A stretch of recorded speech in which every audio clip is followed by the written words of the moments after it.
Medicover Hospitals, Vizag's most trusted hospital. 040-6833-4455.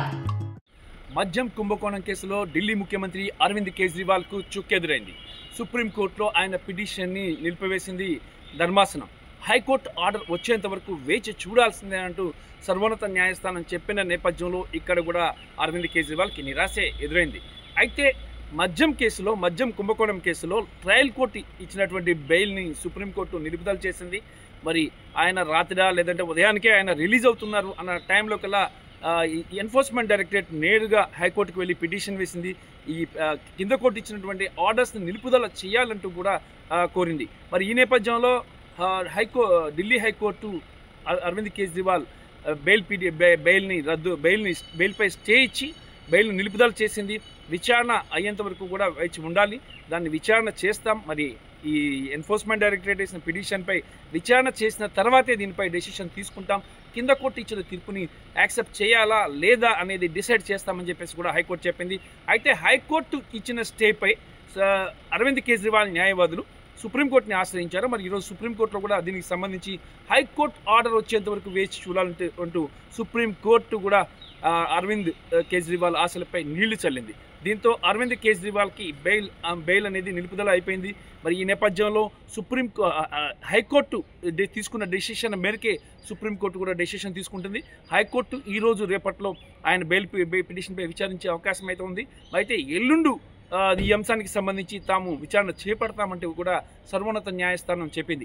ఇక మద్యం కుంభకోణం కేసులో ఎటువంటి పరిస్థితుల్లో కూడా అరవింద్ కేజ్రీవాల్కి ఇవ్వద్దు బెయిల్ అంటూ కూడా ఈ సర్వోన్నత న్యాయస్థానాన్ని కూడా ఎన్ఫోర్స్మెంట్ డైరెక్టరేట్ అప్రోచ్ కాబోతుంది. ఎందుకంటే ఈ కేసులో అరవింద్ కేజ్రీవాల్ పాత్ర క్లియర్ కట్గా ఉంది. ఆయన అవినీతికి పాల్పడ్డారు, భారీగా ముడుపులు స్వీకరించారు. ఎక్కడైతే ఈ డబ్బంతా కూడా గోవా ఎన్నికలకు తరలించారు, గోవాలో జరిగిన మీటింగ్ జరుగుతున్న సమయంలో అదే హోటల్లో ఉన్నారు.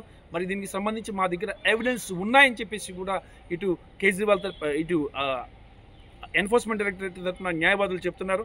మరి న్యాయవాదుల వ్యాఖ్యలతో కానీ ఇటు సర్వోన్నత న్యాయస్థానం కానీ అలాగే ఇక హైకోర్టు కానీ ఏకీభవిస్తే మాత్రం ఇక బెయిల్ వచ్చే అవకాశం అయితే లేదు. అరవింద్ కేజ్రీవాల్కి మరికొద్ది రోజుల పాటు జైల్లో ఉండాల్సిన పరిస్థితి ఏర్పడుతుంది. అయితే అరవింద్ కేజ్రీవాల్ చెప్తున్న వాదనలు ఏంటంటే తాను ఎలాంటి అవినీతికి పాల్పడలేదు, తాను అవినీతికి పాల్పడినట్లు ఎలాంటి ఆధారాలు కూడా ఎన్ఫోర్స్మెంట్ డైరెక్టరేట్ వద్ద లేవని చెప్పేసి ఆయన చెప్తున్నారు. మరి ఎవరో నలుగురు ఇచ్చిన స్టేట్మెంట్స్ బేస్ చేసుకొని తనని అరెస్ట్ చేశారని చెప్పేసి చెప్తున్నారు. మళ్ళీ ఢిల్లీలో పరిపాలన అస్తవ్యస్తంగా మారబోతుంది. మరి ప్రజా సమస్యలు అలాగే ఉన్నాయి, ఆ ఫైల్స్ అన్ని పెండింగ్లో ఉన్నాయి, ముఖ్యమంత్రి జైల్లో ఉన్నారు.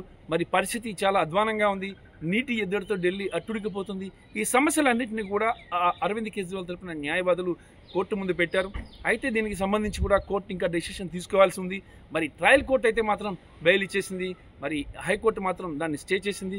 హైకోర్టు స్టే చేసిన దాని మీద ఇప్పుడు సుప్రీంకోర్టుకి అప్రోచ్ అయ్యారు అరవింద్ కేజ్రీవాల్ న్యాయవాదులు. సుప్రీంకోర్టు కూడా ఎల్లుండి వరకు వేచి చూడాలంటూ చెప్పింది. ఈ నేపథ్యంలో సుప్రీంకోర్టులో కూడా ప్రస్తుతానికి అరవింద్ కేజ్రీవాల్కి ఊరట దక్కలేదు. రామకృష్ణ, RTV, న్యూఢిల్లీ. మరిన్ని వీడియోస్ కోసం ఛానల్ ని సబ్స్క్రైబ్ చేయండి. లేటెస్ట్ అప్డేట్స్ కోసం వాట్సాప్ ఛానల్ ని ఫాలో చేయండి. అండ్ లింక్ డిస్క్రిప్షన్ లో ఉంది.